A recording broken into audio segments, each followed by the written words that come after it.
Hey Thailand tribe, welcome back. In this video, we're going to talk about how to learn Thai faster and smarter while you're in Thailand. And a couple things before we really get started here is there's going to be a couple dynamics here. One is you might just want to learn Thai because it gives you something to do. Okay. Then on the other dynamic is the education visa. Now, you might want the education visa because you kind of get the best of both worlds, okay? You understand? You can stay in Thailand, plus you can learn Thai at the same time. But before we get to that is, if you're new here, by the way, my name's Chad. Welcome to my channel, Live Life on Your Terms. Now, before we run down the rabbit hole of learning Thai, what would be the main reasons why you would want to learn Thai in the first place? And I've been here for 5 years, guys. I've lived in Phuket for 1 year, Hua Hin for 1.5 years. I've been up here in a Thai village for another 1.5 years, maybe a little bit more. Been down to Bangkok many times, and we were thinking about moving over to Pattaya Jamchien, so we've been down there. And this is the main thing that I've seen while I've been here, is that some people think, oh, it's okay, I don't need to learn Thai, or I could just say very basic Thai. But guys, you don't really get the culture of Thailand when you don't speak the language. Now imagine just logically here what you're doing. You're living in a country, staying in a country, and you don't speak the language. But at the same time, you think you can understand the culture and all their monuments and temples and all the things you see, but you can't really get a great taste of it if you don't know the language. And the second thing here is really the biggest disconnect between Thai people and Phulang. Okay, because really you got Thai people on this side that really don't want to learn English. Then you got Phulang over here that really don't want to learn Thai. Okay, now I'm just going to focus on the Phulang, but that is such a great disconnect. And even when I lived in Hua Hin, the oxymoron here, you would meet Phulang, you would meet their Thai girlfriend, and I was just amazed how the Thai girl couldn't speak English and the Phulang couldn't speak Thai. Okay, so that's the dynamic of the relationship, guys. Okay, now how can you bond with people? Just bond as a romantic relationship, then as far as bond with friends. And this moves into a unique question of, well, Chad, why learn Thai if I can survive without it? I've been here for a few years. I've been here for 5 years. I can get along without it. Okay, I don't really need to learn it. Okay, why? Okay, I can still enjoy the culture. I can still enjoy things without speaking Thai. And one of the things that really made me think about this is because I was talking to a guy the other day, and he was actually leaving Thailand. He was moving back to his country. And we started talking about this. Okay, but one of the things he said that was kind of unique, he kind of explained it like if you don't really know Thai and you can't really communicate with people properly, like for him, he felt like a major disconnect, for one, that you can't really relate to people, you can't relate to the culture. But one of the things he said really stuck out. And he said that for him being a guy, that he didn't feel independent. It made him feel like he had to rely on someone else to communicate for him. Like, for example, if you have a Thai girlfriend, okay, or I have Aang, for example. Sometimes, if I really think about it, it does get to me a little bit. It does kind of make me feel like I'm not independent, meaning I have to have Aang kind of handle a lot of stuff. Is because, of course, she can speak fluent Thai. And, I'm not getting caught up in schemes and scams and money schemes and all that stuff that kind of exist hidden in there a little bit. But when he said this, it did make me think. I was like, well, yeah, that is true. That it does kind of take away you feeling independent, that you can take care of yourself. Okay. Let's talk about the education visa here for a second. Because if you're under the retirement age, okay, that option is out. And if you don't qualify for the DTV visa, that option is out. So your only choice if you want to stay a long term in Thailand is to get the education visa and study Thai along with the education visa. Okay, does that make sense? Now the education visa, you can actually get anywhere from 3 months to 15 months. And a couple pointers here for a second is you're really going to want to study online. That's going to be the best option just because there are in-class options where you have to go to a classroom. So just depending upon where you live, it might not be convenient. But online, usually you'll go to school or go online anywhere from 2 to 3 times per week. Now, in the past, the education visa kind of got a bad rap. Is because what people were doing, they were kind of using it as a loophole because it was a way that you were young, you could stay in Thailand without leaving for up to a year or 15 months. So usually what people would do, they would get the education visa, not go to class. Then on top of that, you have to check into immigration every 3 months. So the immigration at the time wasn't really that strict. So you could show up to immigration, file your extension, say you're still doing the class, you still have the education visa, and they would just let you go. So basically it was almost a freebie to stay here in Thailand long term, okay? Now, as of today and recently, they have gotten stricter with the education visa. So you do have to check in every 3 months, but when you check in, they may test you, okay? Not all the time, but they can test you. Maybe they'll talk to you in Thai, maybe give you a little test. It won't be too hard, but if you're taking the class, you're easily going to be able to pass it, that it looks like you're actually learning Thai, okay? So now, let's talk about why foreigners, why Farang, really struggle learning Thai in Thailand. And because you would honestly think, well, Chad, you're in Thailand, you're around Thai people, you hear people speak Thai all day long, you should be able to pick up something. You understand what I'm saying? The biggest drawback is when you retire here or live here, you live in a tourist hub and you hang around other Farang that speak English or they speak French or they speak whatever language you speak.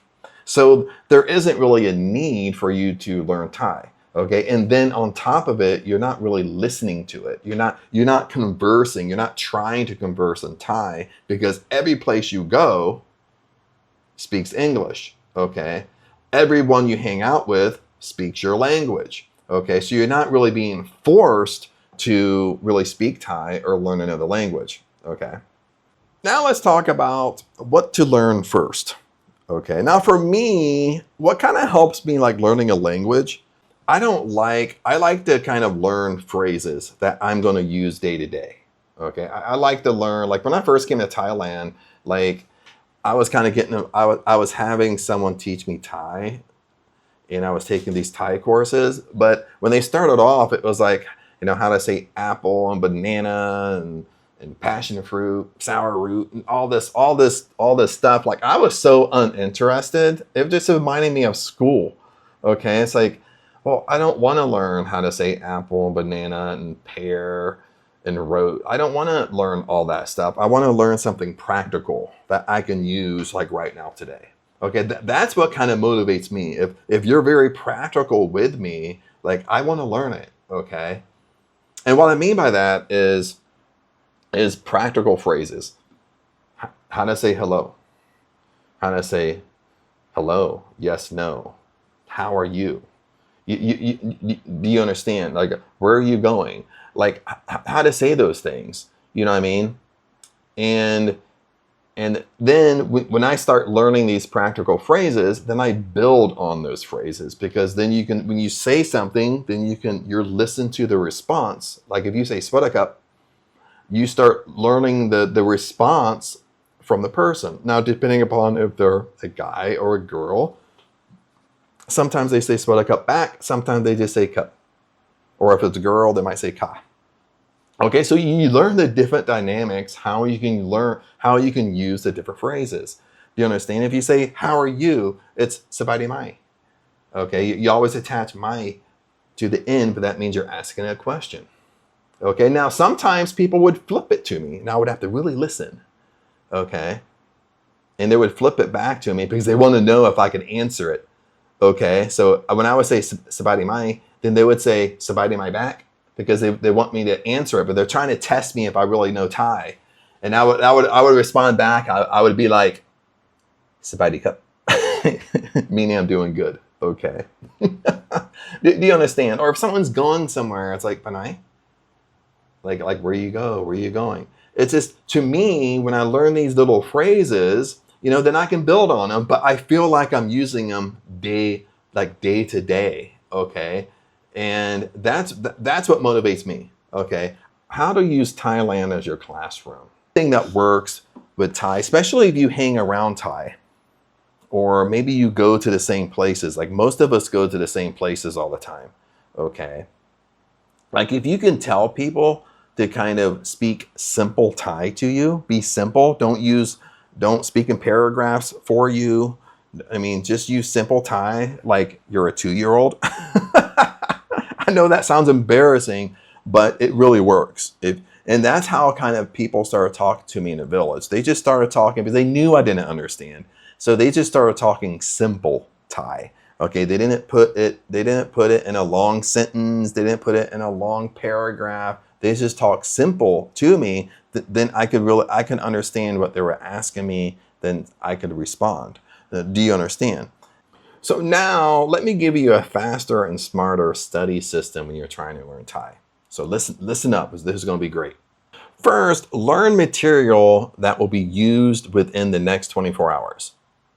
Study phrases in context rather than memorizing unrelated words. Okay, now that was me. That was me saying, why am I learning apple and banana? Stuff that's totally unrelated to each other. Learn phrases that you're going to use day to day.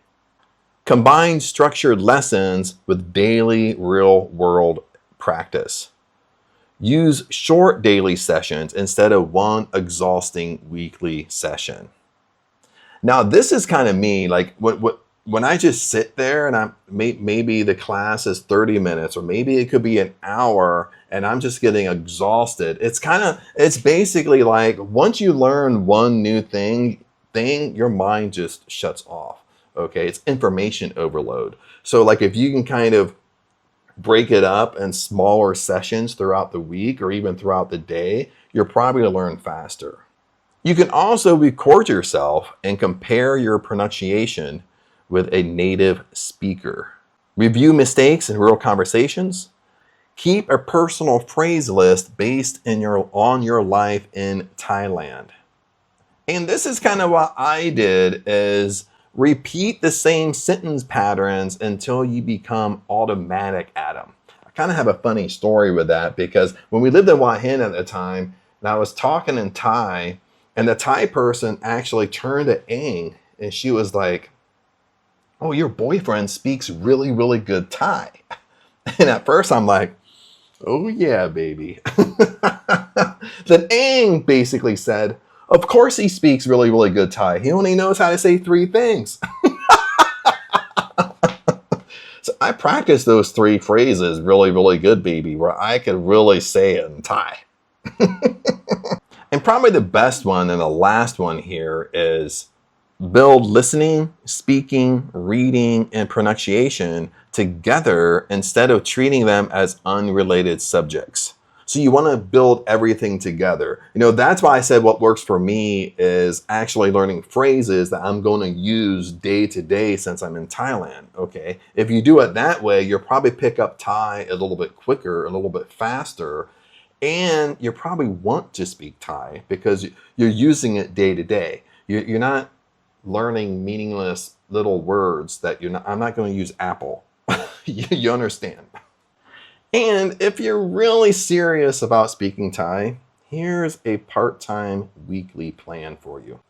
Now, what you're going to want is 2 or 3 structured lessons each week. Now, if you do the education visa, you know, you're going to get that. You're going to get 2 or 3 structured lessons every single week. And 20 or 30 minutes of focused study per day. Okay, you're going to want to practice Thai every single day because it's a new language for you. And choose one small group of phrases for each day. Now, for me, it was kind of hard for me to kind of choose like 2, 3, 4 group of phrases to learn every day. For me, really what worked is choosing one, because I really struggled with, when I learned one, then I was trying to say it right. Then I would forget how to say it. I would forget the tones. For me, I kind of picked one phrase to learn until I mastered that. Then I moved on.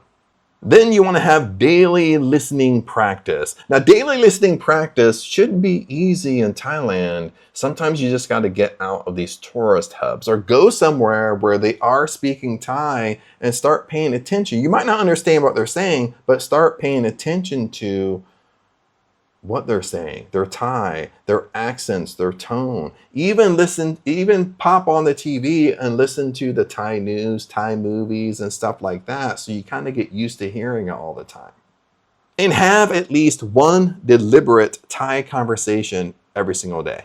And weekly pronunciation correction with a teacher or fluent speaker. And you might get this out of a class. Always have a end of the week review of how you did, how you're saying things, if you can understand your tones. Okay, that's going to help you drastically. Okay, guys, as we start wrapping this video up, if you have questions about any of this, comment below and I'll help you out. And if you have questions related to the education visa or how to do it, let me know in the comments below. And maybe I will make a video on how to get the education visa and do it yourself. And you don't have to hire an agent or an agency to do it. Okay, but just let me know that in the comments. Other than that, tribe and Thailand fam, remember I love you guys, and I'll see you in the next video. Peace out.